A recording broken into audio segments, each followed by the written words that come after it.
Assalamualaikum warahmatullahi wabarakatuh. Saya Diki Wahyudi, BP 191011553073. Kami dari kelompok 10 Budaya dalam Bisnis ingin mempresentasikan materi kami. Baiklah, pembacaan pertama akan dibacakan oleh saya sendiri.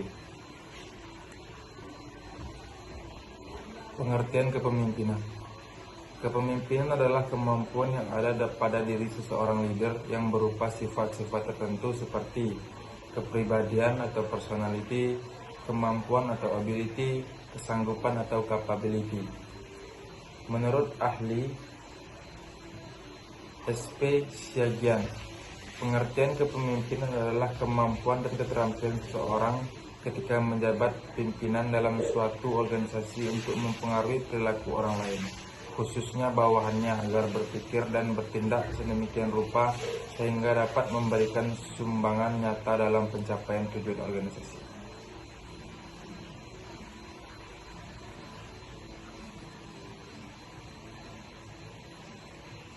Budaya organisasi adalah suatu karakteristik yang terdapat pada suatu organisasi dan dijadikan sebagai organisasi atau perusahaan sehingga mampu membedakan dengan organisasi lain. Hal tersebut adalah suatu norma dan juga nilai-nilai perilaku yang dipahami serta diterima oleh seluruh anggota organisasi dan juga digunakan sebagai dasar dalam suatu perilaku di dalam atau perusahaan tersebut. Selanjutnya, fungsi atau peranan penting budaya organisasi.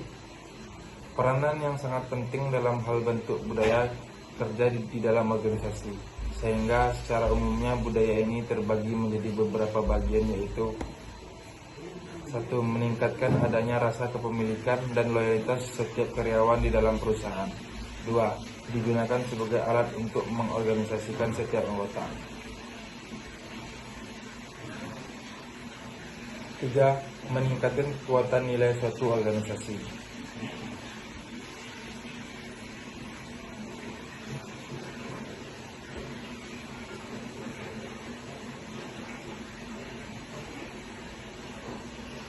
Selanjutnya, jenis atau tipe budaya organisasi.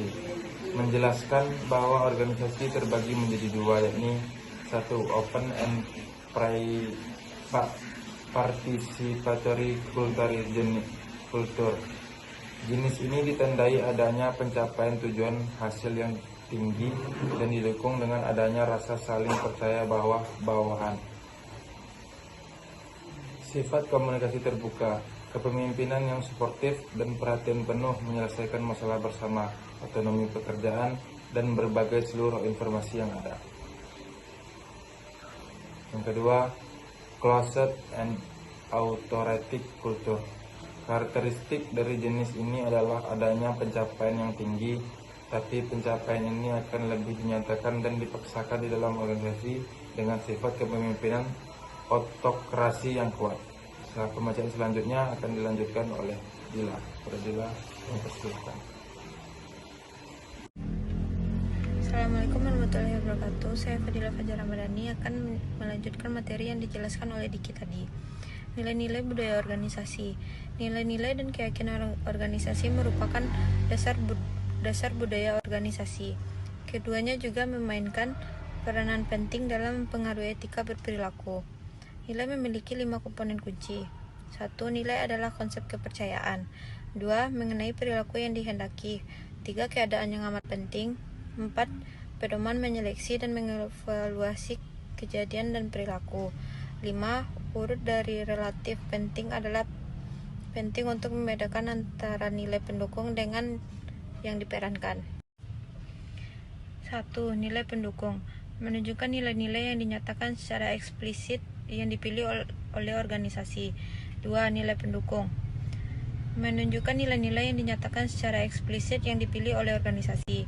Nilai-nilai pendukung tersebut merupakan aspirasi yang akan dikomunikasikan secara eksplisit kepada para karyawan. Para manajer seperti Levin berharap bahwa nilai-nilai pendukung tersebut akan mempengaruhi perilaku para karyawan secara langsung. 3. Nilai-nilai yang diperankan merupakan nilai dan norma yang sebenarnya yang ditunjukkan atau dimasukkan ke dalam perilaku karyawan. Sistem nilai organisasi menggambarkan pola yang bertentangan dan yang cocok. 3. Nilai-nilai yang diperankan merupakan nilai dan norma yang sebenarnya ditunjukkan atau dimasukkan ke dalam perilaku karyawan.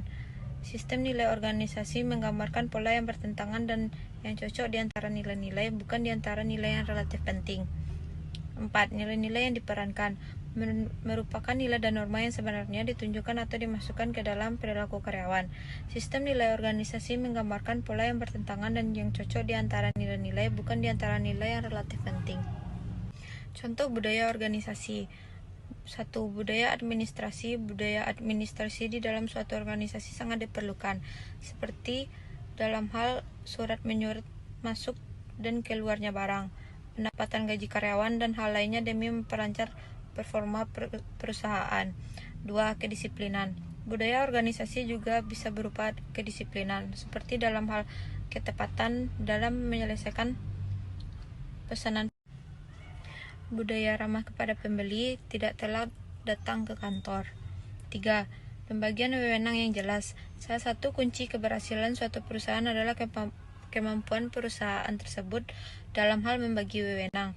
Tanpa adanya pembagian wewenang yang jelas di dalam perusahaan, maka performa setiap anggotanya tidak akan maksimal, kepada mereka akan merasa kebingungan.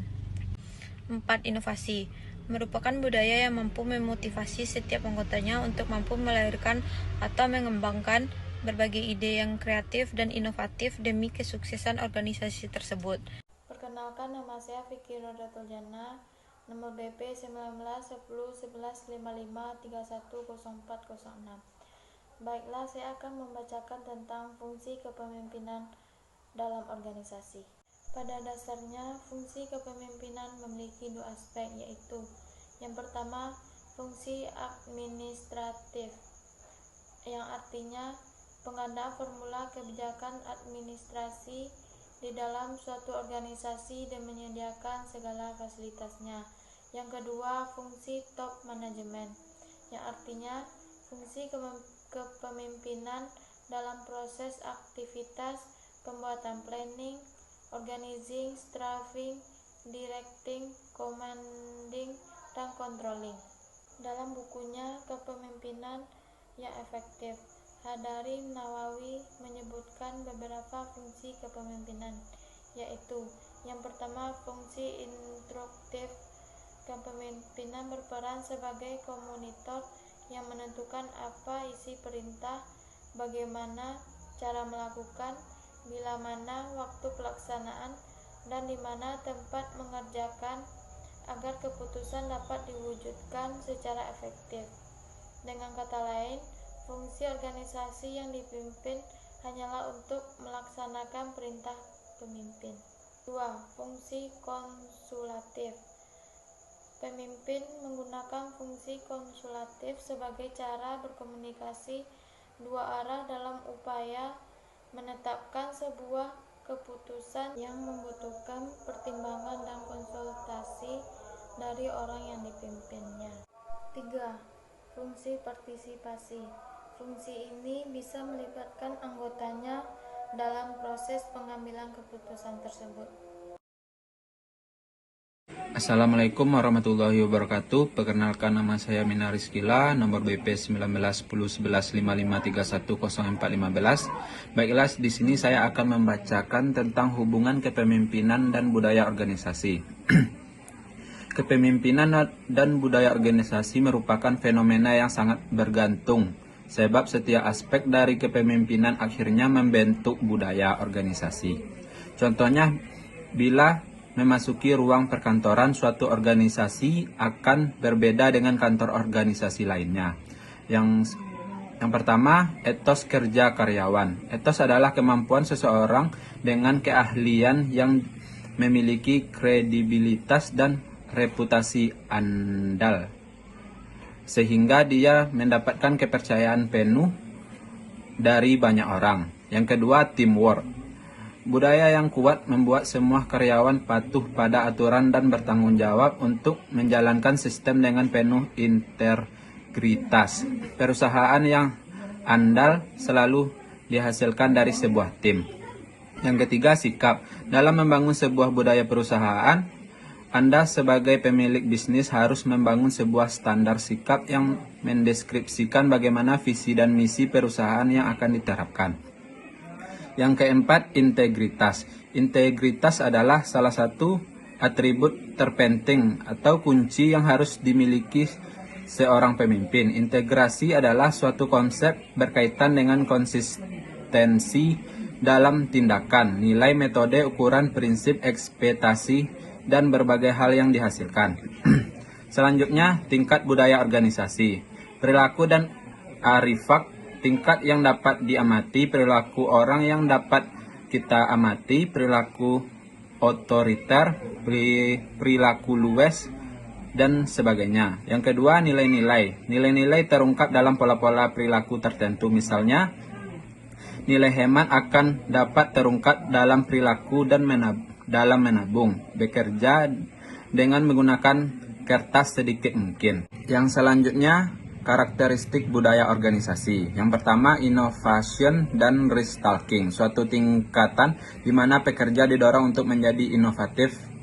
Yang kedua, attention to detail, di mana pekerja diharapkan menunjukkan ketepatan, analisis, dan perhatian pada hal detail.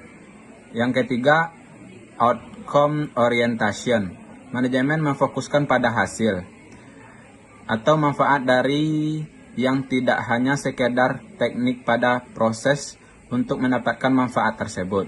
Yang keempat, people orientation, keputusan manajemen mempertimbangkan pengaruh manfaatnya pada orang dalam organisasi. Yang kelima, team orientation, di mana aktivitas kerja di organisasi berdasar tim daripada individual. Yang keenam, aggressiveness, di mana orang cenderung lebih agresif dan kompetitif daripada easygoing. Yang ketujuh, stability, yang mana aktivitas organisasi tersebut menekan pada menjaga status sebagai lawan daripada perkembangannya. Hanya itu yang dapat saya sampaikan. Kalau ada salah mohon dimaafkan. Assalamualaikum warahmatullahi wabarakatuh.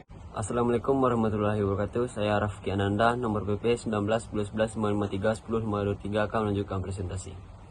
4. Gaya dasar kepemimpinan. Gaya 1. Merupakan perilaku pemimpin yang banyak memberikan pengarahan dan sedikit dukungan. Pemimpin ini memberikan instruksi yang spesifik tentang peranan dan tujuan bagi bawahannya dan secara ketat menguasai pelaksanaan tugas bawahan. Gaya 2. Merupakan pemimpin yang banyak mengarahkan dan banyak memberikan dukungan. Pemimpin ini menjelaskan keputusan dan kebijakan yang diambil dan mau menerima pendapat dari bawahannya. Akan tetapi pemimpin seperti ini tetap memberikan pengawasan dan pengarahan dalam menyelesaikan tugas bawahannya. Gaya 3. Merupakan perilaku pemimpin banyak memberikan dukungan dan sedikit memberikan pengarahan. Gaya 4. Merupakan perilaku pemimpin yang memberikan sedikit dukungan dan sedikit pengarahan. Pemimpin dengan gaya seperti ini mendelegasikan keputusan dan tanggung jawab pelaksanaan tugas pada bawahan. Pendekatan situasional kepemimpinan. Pernyataan teori X yang meletakkan manusia sebagai pihak paling kurang termanusiakan, yaitu manusia serba malas, tidak mau bekerja sehingga harus dikontrol dan dipaksa karena mereka memiliki keinginan untuk dikontrol. Setidaknya perlu dikoreksi, yaitu setiap tindakan manusia pasti memiliki motivasi tersendiri, sehingga memotivasi merupakan wadah yang saling terkait dengan setiap tindakan manusia. Untuk itu tidaklah pantas jika manusia terus dikendalikan oleh seorang pemimpin tanpa mengetahui apa yang menjadi dasar manusia melaksanakan suatu tindakan. Kemudian teori Y menyatakan bahwa manusia berada pada posisi kurang beruntung dalam organisasi. Maka dari itu perlu mendapatkan perbaikan adalah metode organisasi dan kontrol manajemen. Mengingat dalam pencapaian sebuah tujuan organisasi tidak hanya terfokus pada para peran dan pemimpin, melainkan konteks teori X dan Y, bahwa dalam menjalankan organisasi tetap memperhatikan keterkaitan antara pemimpin dan bawahan, sehingga partisipasi antara kedua pihak mutlak diperlukan.